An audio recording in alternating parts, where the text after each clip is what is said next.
تو اس توفیق نماز کے لیے کہ ہمیں نماز کی توفیق مل جائے، اس کے لیے یہ دعا ہے جو آپ یاد بھی کیجئے گا۔ یاد تو آپ کو ہوگی عربی میں، لیکن آپ کو یہ پتہ رہے کہ یہ جو دعا ہے قرآن کریم میں جس کو آپ نے یاد کیا ہوا ہے، یہ کس مقصد کے لیے ہے۔ تو یہ کیا مقصد ہے اس کا کہ اس دعا کے مانگنے سے نماز کی توفیق ملتی ہے، اور اس کا ترجمہ بھی ہمارے سامنے ہو، ہم یاد کر چکے ہوں کہ جب ہم یہ دعا مانگیں تو ہمیں پتہ ہو کہ ہم اللہ تعالیٰ سے کیا مانگ رہے ہیں۔ تو وہ دعا کیا ہے؟ رب اجعلنی مقیم الصلاۃ ومن ذریتی ربنا وتقبل دعاء۔ ترجمہ: یا رب مجھے بھی نماز قائم کرنے والا بنا دیجئے۔ نماز کی توفیق مانگ رہے ہیں کہ ہمیں نماز قائم کرنے والا بنا دیجئے، اور میری اولاد میں سے بھی ایسے لوگ پیدا فرمائیے جو نماز قائم کریں، یعنی ہماری جو اولاد ہو وہ بھی با نمازی ہوں، نماز پڑھنے والے ہوں۔ اے ہمارے پروردگار، اور میری دعا قبول فرما دیجئے۔ اے میرے پروردگار، یہ جو میں نے مانگا ہے، یہ میری دعا جو ہے اس کو آپ قبول کر لیجئے۔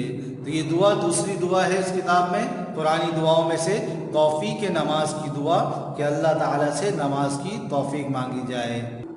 عزیز طلبہ، اگلی دعا ہے علم میں اضافے کی دعا۔ ہم جو علم حاصل کرتے ہیں تو اس علم میں ہمیں مزید اضافہ ہوتا جائے، اور جو ہم علم حاصل کر رہے ہیں وہ ہمارے ذہن میں رہے اور ہمیں اس کو اچھے طریقے سے سمجھ جائیں، اور مزید ہم علم حاصل کرتے رہیں۔ اس کے لیے قرآن کریم میں یہ دعا موجود ہے جو ہمیں بار بار پڑھنی چاہیے۔ وہ کیا ہے؟ رب زدنی علما، رب زدنی علما۔ ترجمہ: میرے پروردگار مجھے علم میں اور ترقی عطا فرما۔ جتنا علم آپ نے دیا ہے آپ کا شکر ہے، اور اس علم میں مزید مجھے ترقی دیجیے تاکہ میں اور علم حاصل کرنے والا بن جاؤں۔ تو یہ دعا تیسری دعا ہے اس کتاب میں، اور وہ ہے علم اضافے کی دعا۔ اگلی دعا عزیز طلبہ جو یہاں ذکر کی گئی ہے وہ ہے سبق آسانی سے یاد ہونے کی دعا۔ اب جیسے یہ دعا ابھی آپ جو سبق پڑھ رہے ہیں یا کوئی بھی آپ سبق پڑھتے ہیں وہ آپ کو آسانی سے یاد ہو جائے، سنتے ہوئے بھی۔ استاذ کا جب لیکچر سبق چل رہا ہے اس سبق کو سنتے ہوئے بھی، اور یا آپ اس کو جب بعد میں پڑھ رہے ہیں یا یاد کر رہے ہیں وہ جلدی اور آسانی سے یاد ہو جائے۔ اسی طرح جیسے آپ قرآن کریم کے حافظ ہیں تو اگر کوئی صورت آپ کو کمزور ہے، کچی ہو گئی ہے، اس کو آپ یاد کرنا چاہتے ہیں تو اس سے پہلے یہ دعا پڑھنی چاہیے۔ اس دعا کا ورد کریں، کم سے کم 3 مرتبہ اس کو پڑھ کے وہ سبق سننا شروع کریں یا سبق پڑھنا شروع کریں، یا قرآن کی وہ صورت یا رکوع یاد کرنا شروع کریں گے تو انشاءاللہ وہ سبق، وہ صورت ہمیں جلدی یاد ہو جائے گا۔ اور وہ دعا کیا ہے؟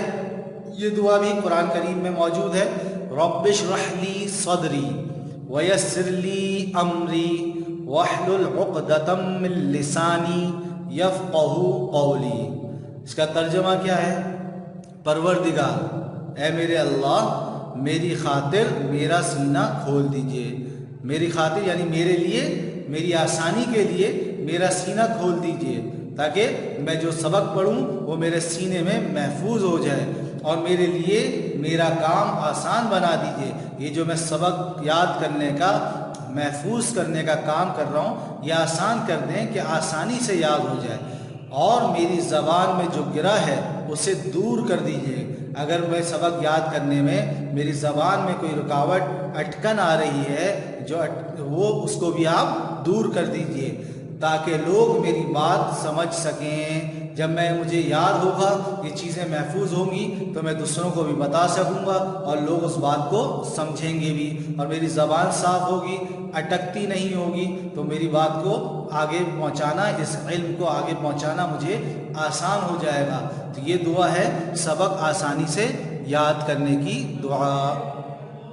تو عزیز طلبہ، یہاں ہم سبق ختم کرتے ہیں۔ آج یہ 4 دعائیں پڑھی ہیں، اس کوشش کریں، یہ دعائیں تو آپ کو یاد ہے لیکن اس کو آپ عنوان کے ساتھ یاد کر لیں۔ رب اشرح لی صدری، یہ جو پوری دعا ہے یہ آپ کو یاد ہے، آپ قرآن کے حافظ ہیں، قرآن میں یہ دعا ہے، آپ کو یاد ہے، لیکن آپ کو یہ پتہ ہو کہ یہ دعا سبق آسانی سے یاد ہونے کی دعا ہے۔ کوئی آپ سے پوچھے کہ بھائی سبق آسانی سے یاد ہو جائے اس کے لیے کوئی دعا بتا دیں تو آپ بتا سکیں کہ یہ دعا ہے۔ کوئی پوچھے کہ علم اضافے کے لیے کوئی دعا بتائیں تو آپ بتا دیں کہ رب زدنی علما، یا کوئی آپ سے پوچھے کہ رب زدنی علما یہ دعا ہے یہ کس لیے ہے تو آپ بتائیں کہ علم اضافے کے لیے ہے۔ اسی طرح اس کا ترجمہ بھی یاد ہو۔ پہلے بھی میں نے آپ کو عزیز طلبہ بتایا کہ جب ترجمہ یاد ہوگا اس کے بعد جب دعا مانگیں گے تو مانگنے میں بھی مزہ آئے گا، اچھا لگے گا، ہمیں پتہ ہوگا کہ ہم اللہ تعالیٰ سے کیا مانگ رہے ہیں۔ ابھی آپ پڑھتے جاتے ہیں رب اشرح لی صدری ویسر لی امری واحلل عقدۃ من لسانی یفقہوا قولی، یہ دعا پڑھتے رہتے ہیں لیکن آپ کو پتہ نہیں ہے کہ ہم اس دعا میں مانگ کیا رہے ہیں۔ لیکن جب اس کا ترجمہ یاد ہوگا تو ہمیں پتہ ہوگا کہ ہم اللہ تعالیٰ سے کیا مانگ رہے ہیں۔ تو یہاں سبق ختم کرتے ہیں، ان دعاؤں کو یاد کریں، خود بھی یاد کریں، گھر والوں کو اپنی کتاب میں دکھائیں، آپ کے گھر والے بھی یاد کریں، اس کا ترجمہ بھی یاد کریں اور خوب ہم اللہ تعالیٰ سے دعائیں مانگیں۔ السلام علیکم ورحمۃ اللہ وبرکاتہ۔